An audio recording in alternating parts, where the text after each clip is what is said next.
Hi, I'm Skip Nipper. Welcome to my podcast where I tell you about Nashville's great baseball history and traditions. Shot to right, a one-hop liner. Certainly about its past, especially about Tom Wilson Park, Herschel Greer Stadium, Sulphur Dell, but also a little bit about its present and future, too. Yes, he can. It makes the waist-high catch. And I introduce you to players, coaches, and other fans and their love for everything baseball. The high fly ball down the right field corner, going way back, hits a leadoff home run. Big Guy Lefty's Christmas gift. Cold snow covered the Monroe Street pavement as Guy Leftowich pulled his front door tightly shut and slowly shuffled down the porch steps, sure to hold on to the black wrought iron rail. Christine always insisted he held on, even when it was clear as a bell outside, because as he had grown older, his balance was not what it used to be. He was still strong, his broad shoulders and narrow waist proving he had either been an athlete or was simply a chiseled picture of good health.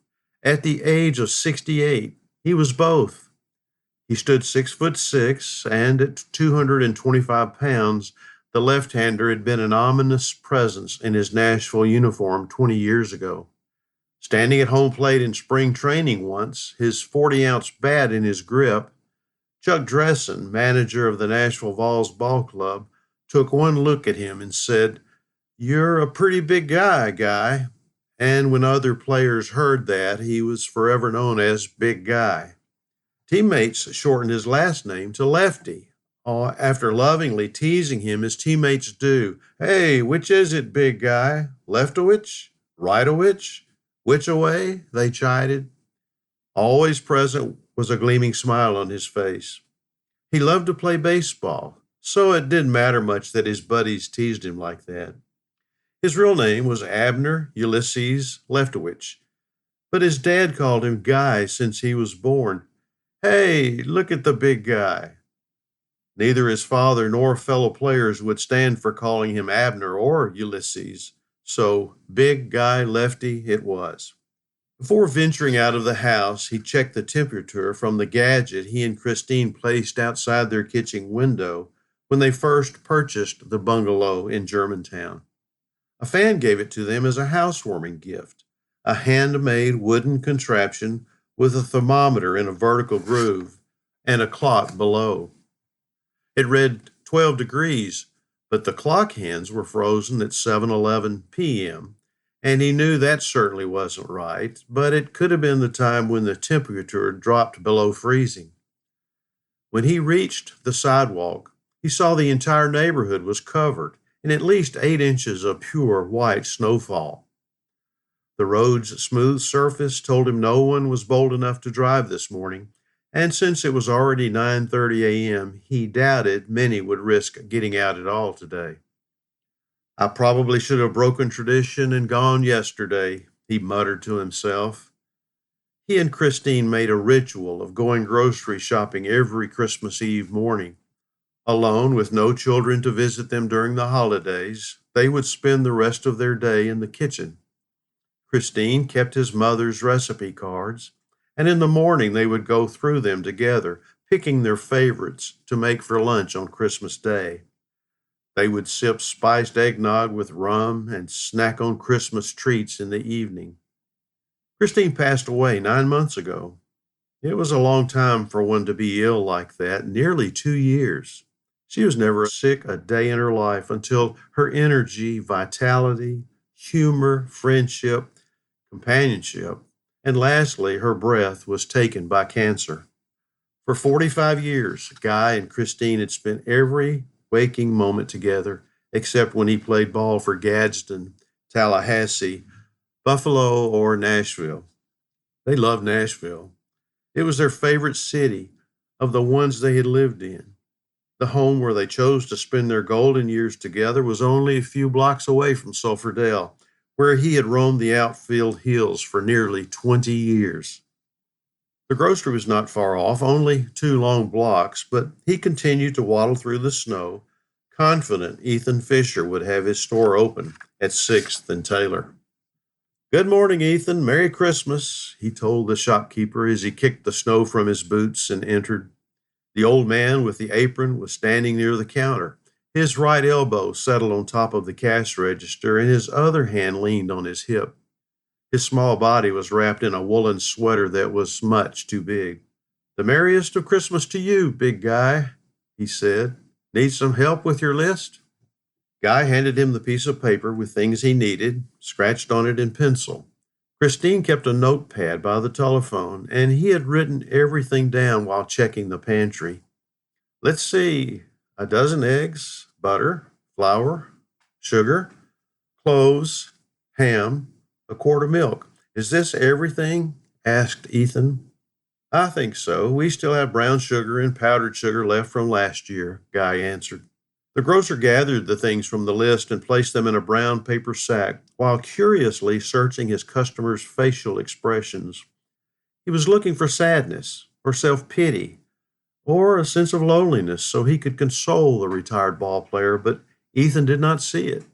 He knew it was Guy's first Christmas alone, and the entire neighborhood had wondered how he would react. "Here you go. That will be $3.49, he said. Guy handed Ethan the exact change, took the bag, headed out of the store, and turned with a high wave toward the man in the oversized sweater who shouted, "Merry Christmas," to him. The shop's screen door smacked against the doorframe, and as Guy balanced the sack in both arms, he noticed the streets were still empty. Two ruts, the width of a car, had cut their swath down 6th Avenue, with a few wavy ones where the icy mix had kept the driver from navigating a straight line. It took 10 minutes to return home as he stopped to say hello to two neighbors who were clearing their sidewalks with shovels. Another was attempting to conquer the white powder with a broom without much progress. Two dogs came bounding through a drift near a car sitting in a pile of snow, and Guy lurched to get out of their way and nearly went tumbling, grocery sack and all. He maintained his balance and his groceries, then turned the corner towards his house, pausing to admire the beauty of their cottage and how it glistened in the sun, peeking through the billowy white clouds. Entering the house, he hung up his coat and put the grocery sack on the floor near his feet as he sat down on the bench in the foyer. He untied his boots, kicked them off, returning them to their resting place under the bench. He made his way to the kitchen, setting his bounty on the counter. He folded his big arms across his chest and peered at the thermometer once again. This time, it said 17 degrees. The time had not changed. For the first time in many months, sadness overcame him. The walk alone, the return to the house, empty of the giggles of his sweetheart, and the cold and snowy day cast a pall over the beautiful home he and Christine had shared. The idea came to him to build a fire to warm the dreariness of the damp air and his sad thoughts at the same time. He went through the door at the back of the house, gathering firewood and kindling in his arms to make the fire in the living room fireplace. He dropped to one knee and set the wood on the andirons, checking to be sure the flue was open, and reached for the matchbox on the mantel. Taking a match and lighting it, he moved toward the newspaper wad and lit it, watching the first plumes of smoke make their way up through the chimney opening. The little flames were soon ablaze, and he stared at the burning wood. He thought he could see Christine's face in the glow. "But it couldn't be," he said softly. And that is when she appeared to him. The word Christine immediately came to his lips. She nodded without a word, smiled at him, and gazed directly into his eyes. He did not need for her to say anything, for he felt her words in his heart. She was telling him, "I love you, I am near you, and I care for you. Don't be afraid. Someone is coming." He had been afraid. The love they shared was like a rock they could stand on, something they could cling to. But without her, he had not felt that same way in nearly a year, and he had secretly, passionately longed for it. Her image began to fade. Wanting her to stay, Guy began to cry. Dabbing at his tears with the sleeve of his flannel shirt, the one she gave him the Christmas before, he looked up to see she had disappeared. Once he recognized she was no longer there, he felt the warmth from the fireplace and how the room began to light up. The curtains, the bookcase, the ceiling fan, and the coffee table Everything in the room began to radiate their own warmth, and he felt Christine's presence even more. For over an hour, he remembered and prayed. It's time to cook. He surprised himself with the sound of his own voice. He remembered how he used to call her from downstairs to rouse her from her nap. He began to pull the bowls and cookware from their hiding places in the cupboards and spent the next 4 hours busy, alone, preparing a meal fit for the king and queen who happily resided at the house on the corner of Monroe and 6th Avenues. In the evening, after a long nap, he washed and dried the dishes and tucked them back into their places in the cabinets. Taking a loaf of cranberry banana nut bread and cutting 2 slices, he placed them on the Christmas plate Christine loved, the one her grandmother passed down to her. He added cashews, peanuts, and a few pretzels and poured a cup of eggnog spiked with rum, settling in his chair in the living room. He got up twice to put another log on the fire and stoke it, but he felt peace while watching it burn, sipping on the eggnog and eating his Christmas snacks as usual on this particular night because Christine was there. He felt her presence, and he was happy for the first time in a long while. He spent a long, silent night, snuggled warmly in the comfort of the bed he and Christine shared for so long. The next morning, he stuck his head out the front door and saw much of the snow had melted. The sidewalk in front of the house had patches of bare concrete, so he checked the temperature and it read 32 degrees. He and Christine usually took a stroll through the neighborhood on Christmas morning, unless the weather was too cold or snowy. They would often manage to visit the old ballpark, and Guy wanted to make that journey again today. He laced his boots and put on his coat and headed out the door. Only once did he have to step into the street because the sidewalk was frozen. The sun was shining and the air was warming, so it was a pleasant walk from Jefferson Street and Fifth Avenue to Sulphur Dell's entrance. The stadiums outside gave the image of a large birdhouse painted in a cheap green and white, and the idea was not too far off. Pigeons roosting in the rafters' eaves left markings on the building's side and on the street and sidewalk below. Sulphur Dell was famous for the outfield's peculiar configuration, as the base of the right field wall was 22.5 feet above the playing surface. The streets in this part of the city had been built up long ago because the area was prone to flooding, but Sulphur Dell was left as a low-lying ball field, and the entire park resembled a large wash basin. That, and the sulphur spring nearby, helped to explain the ballpark's name. Most ball players hated to play there, but Guy handled the outfield hills like no other, traversing the rolling outfield no matter his massive frame. The front gate was open, and he stepped inside, making his way through the concourse. He stopped and took in the expanse of the field. A rush of energy came over him, making him feel young and excited and ready to play once again. He barely heard the tender voice from above and behind him.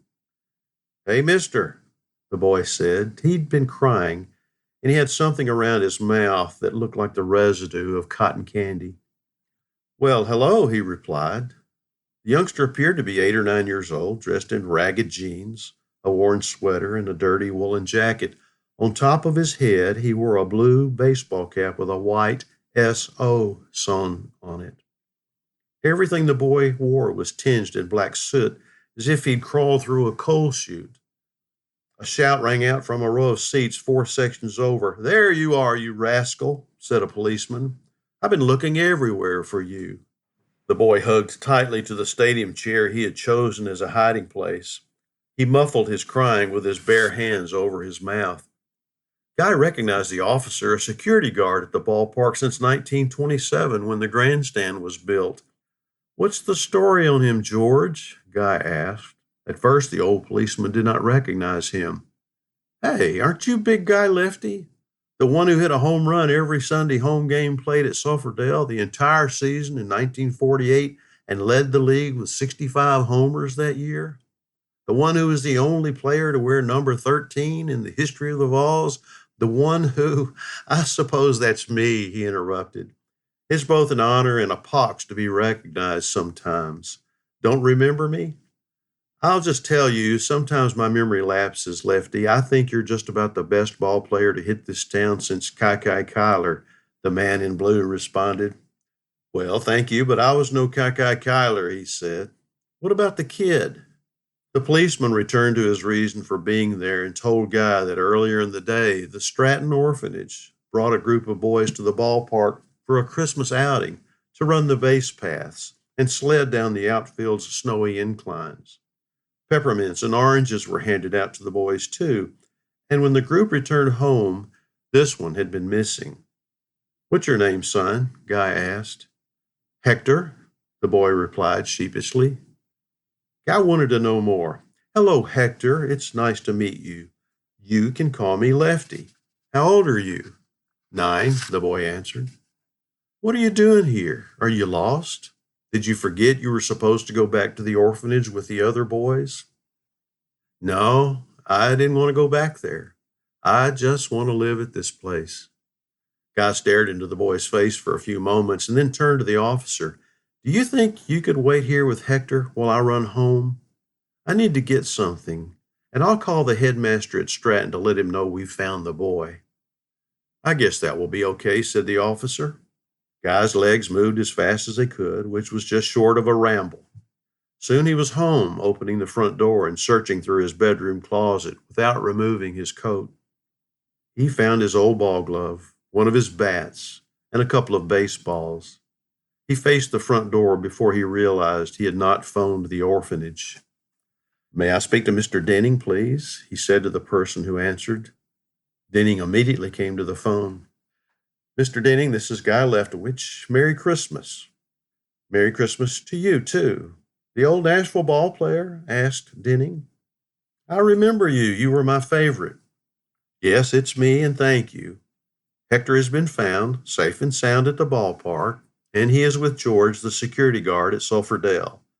Would it be all right if I stay with the boy at the park just for a little while? I'll be responsible for him and bring him to the orphanage in about an hour. He needs a friend today. I could use one too.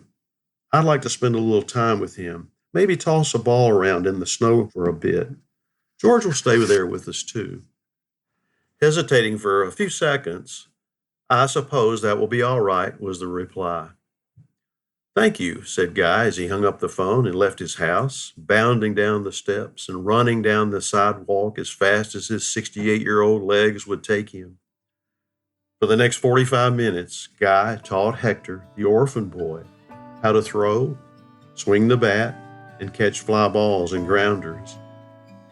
George sat in the stands and smoked his pipe, remembering how the outfielder used to smile so big that fans on the back row of the grandstand could see his wide grin from there. This is Skip Nipper, wishing you all a very, very, very Merry Christmas.